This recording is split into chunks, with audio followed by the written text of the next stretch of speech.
proctor told me the assessment would take 40 minutes. That was on the morning of the first day. I remember the room clearly. The Vatharin psychometric annex smelled of recycled atmosphere and something faintly metallic. Old machinery does, when it's been running so long it's become part of the air. The chair at the center was built for a body larger than mine, so I sat with my feet not quite reaching the floor, which I'd later be told was a detail the intake logs found worth noting. A human girl, 16, dangling her feet in the assessment chair like she was waiting for a bus. Proctor-examiner Sheriff Vell stood at the monitoring console. She was Vethian, soft skin that shifted through faint washes of color the way a squid does, though she'd probably object to that comparison.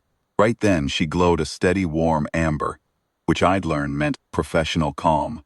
She explained the binder without looking at me. 40 years of continuous operation.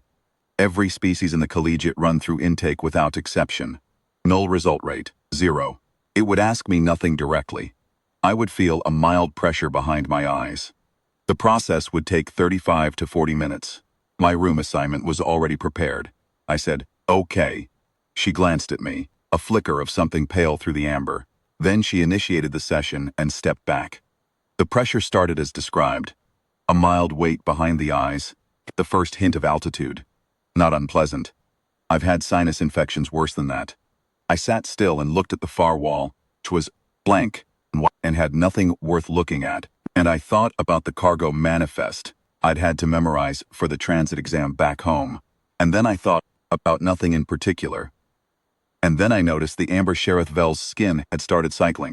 Amber to pale yellow to a color I didn't have a name for, something between green and gray. 40 minutes passed. I knew because there was a thin clock inset into the wall panel to my left, and I'd been watching it the way you watch a clock when you have nothing better to do. Sheriff Vell moved to the console. She didn't speak. Fingers, 7 on each hand, jointed differently than mine, moved across the input surface. She was reading something. The color in her skin went to a flat, steady gray. I said, "Is it done?" She said, "It's requesting an extended session. This sometimes occurs with complex cognitive profiles. Please remain in the chair." I remained in the chair. By the end of the third hour, 2 additional technicians had entered the room without explanation. They stood at a secondary console and spoke to each other in a language the translation chip in my ear processed as Vethian technical dialect, which meant it gave me word-by-word renders without context. Escalation tier, framework conflict, cross-channel paradox, manual override pending. I filed this away without comment. Pressure behind my eyes had settled into something I could almost ignore. Like a faint sound you stop hearing after a while. One of the technicians looked at me. I looked back. His skin, he was Vethian too, younger, with a blue undertone in his base coloring. Went a very bright, startled white. I looked back at the wall. By the end of the first day, Sheriff Vell told me I could sleep in the chair or return to the waiting area adjacent to the annex. The session would resume at first light. I said the chair was fine. She stood in the doorway for a moment with her hand on the frame and her skin cycling through colors too fast for me to track, and then she left. Here is what I knew about the binder, which I'd learned from the collegiate's orientation materials during the transit. It was not an AI in the way people usually mean when they say AI. It was a taxonomic engine, built over a century ago by a consortium of species who'd needed a common framework for categorizing cognitive architecture across biological lines. It had 47 primary classification trees, each one capable of branching into several hundred subcategories. The way Sheriff Vell had explained it, the binder didn't measure intelligence. It measured the shape of a mind, how it allocated attention, how it balanced threat response against curiosity, how it weighted short-term sensation against long-term modeling. Every species had a shape. The binder found it, filed it, and moved on.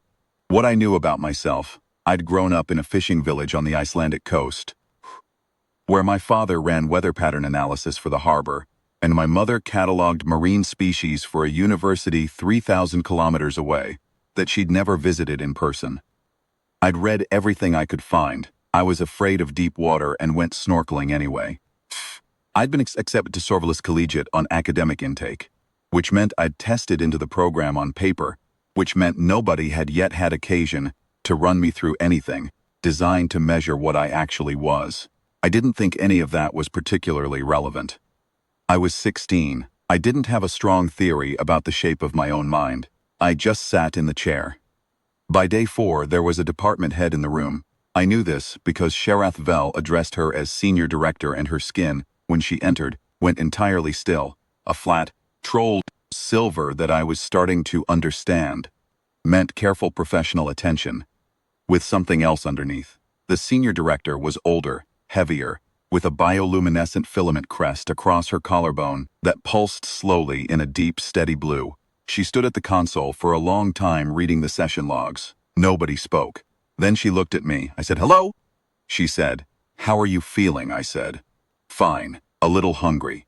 Sheriff Vel immediately produced a ration packet from somewhere and set it on the arm of the chair. I ate it. It tasted like compressed grain and mild sweetness, which was inoffensive.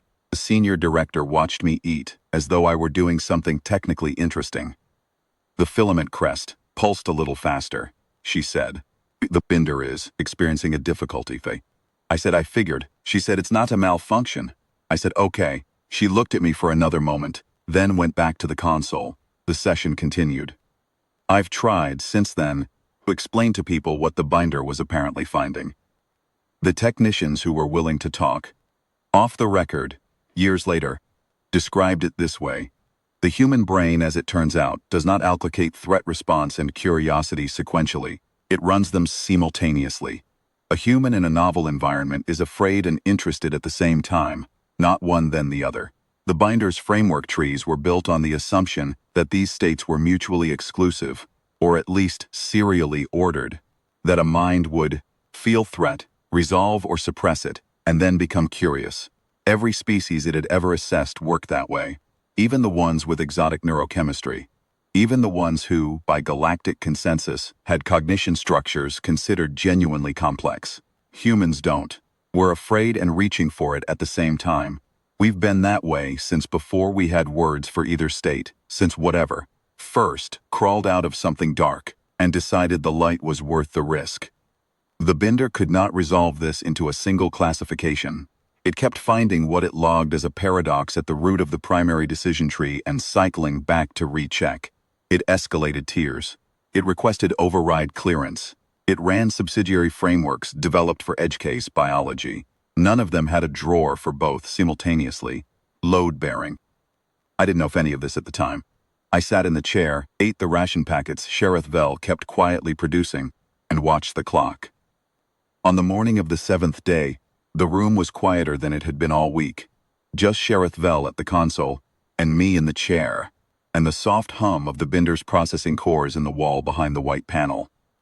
The pressure behind my eyes lifted. It was abrupt, like a sound cutting out. I blinked. The room felt slightly too silent. Sheriff Vel stood very still at the console reading. The amber in her skin had gone to that unnameable gray-green again. She was motionless for long enough that I started to wonder if I should say something, and then she reached out and closed the session interface with a single deliberate motion. She turned to me. "The assessment is complete," she said. I said, "What did it file?" She was quiet for a moment. Her skin did something complicated, layers of color moving through each other, too fast and too mixed for me to read. "It filed," she said carefully, "a categorization." I waited. She handed me a data chip, which turned out to contain my room assignment, my course schedule, and the note that orientation began at dawn. I looked at it. Then I looked at her. "Category," I said. "That information," she said, "is in your file." I said, "Can I see my file?" She said, "File is under administrative review." I got up from the chair. My legs were stiff from a week of sitting. I tucked the data chip into my jacket pocket and picked up the small bag I'd brought into the annex 7 days ago and never opened. Sheriff Vel watched me cross toward the door. Her skin had settled into a color I'd never seen on her before, a deep, steady indigo that pulsed very slowly. I didn't know what that one meant. I still don't. At the door I paused. "'Cause I'm curious by nature and always have been, even about things that are probably better left alone." "Did it break?" I said. "The binder." She said, "No." I said, "Did it give up?" She considered that for a moment. "It reached a conclusion," she said. "The conclusion required a new category." I nodded. That seemed fair enough. I shouldered my bag and went to find my room. Outside the annex, the corridor was full of other cadets moving between classes, most of them taller than me, and none of them human. A few looked at me with the particular attention of people who've heard something secondhand and aren't sure what to make of it. I didn't pay much attention. I had orientation in the morning and a schedule to review and, somewhere in the administrative system, a file under review that I suspected I was never going to be allowed to read. I was fine with that. Some things don't need a category. They just need somewhere to go.